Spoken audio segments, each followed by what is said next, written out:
हाल ही में मेरे पुर्तगाली वीर नागरिकता पुर्तगाल कानून में वालों, कुछ भाषा बदलाव ते हुए जोर हैं, दो उन भाषा जिनके ते। तहत प्राकृतिकरण के लिए नए और सख्त नियम आए हैं। यह बदलाव क्या हैं और ये किस तरह से प्रभावित करेंगे? हाँ, हाल में पुर्तगाली नागरिकता के लिए निवास की अवधि बढ़ाई गई है। पुर्तगाली भाषी देशों के लिए 7 साल और अन्य देशों के लिए 10 साल का निवास समय अब आवश्यक है। इससे आप क्या समझते हो? क्या ये अधिक कड़ी शर्तें हैं? देखिए, यह बदलाव कुछ लोगों के लिए चुनौतीपूर्ण हो सकता है, खासकर उन लोगों के लिए जो पहले से पुर्तगाल में रहने के लिए आवेदन कर चुके हैं। 10 साल का समय एक लंबा वक्त है और इसमें रहने का अनुभव ही महत्वपूर्ण नहीं होगा, बल्कि पुर्तगाली भाषा, संस्कृति और नागरिक कर्तव्यों का ज्ञान भी दिखाना पड़ेगा। बिल्कुल। अब नागरिकता के लिए बस निवास का समय ही नहीं, इससे ऐसा सेहत नहीं, बल्कि उस देश की भाषा और संस्कृति में एक गहरी समझ भी चाहिए। क्या आप नहीं सोचते कि यह लोगों को पुर्तगाल में पूरी तरह से घुल मिल जाने के लिए प्रेरित करेगा? हाँ, यह समझने में मदद कर सकता है कि व्यक्ति पुर्तगाली समाज में कितना समाहित है, लेकिन क्या आप नहीं मानते कि यह कुछ के लिए मुश्किल हो सकता है, खासकर उन लोगों के लिए जिनके पास भाषा सीखने का समय या संसाधन नहीं है?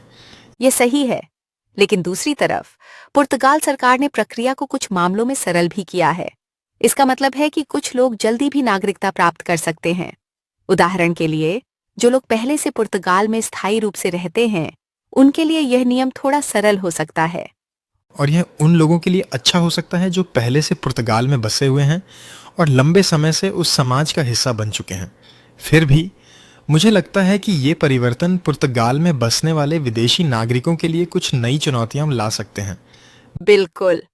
और सवाल ये भी है कि क्या इन बदलावों का असर उन लोगों पर पड़ेगा का जो पुर्तगाल में कम समय से हैं, जैसे कि छात्रों या काम करने के लिए आने वाले लोग।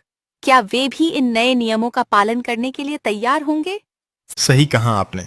ये निश्चित रूप से समय के साथ देखना होगा।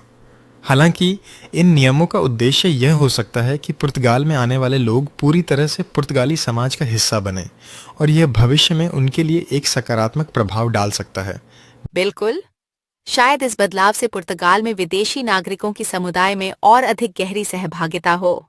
और ये कदम न केवल उनके लिए, बल्कि पुर्तगाल की संस्कृति और समाज के लिए भी फायदेमंद हो। हाँ, यह देखना दिलचस्प होगा कि इस बदलाव के बाद पुर्तगाल में रहने वाले लोगों का अनुभव कैसा होगा। शायद इससे पुर्तगाल को एक और मजबूत, एकजुट समाज बनाने में मदद मिले। सही कहा आपने। समय ही बताएगा कि ये बदलाव किस हद तक लोगों को एक दूसरे से जोड़ने में सफल होते हैं।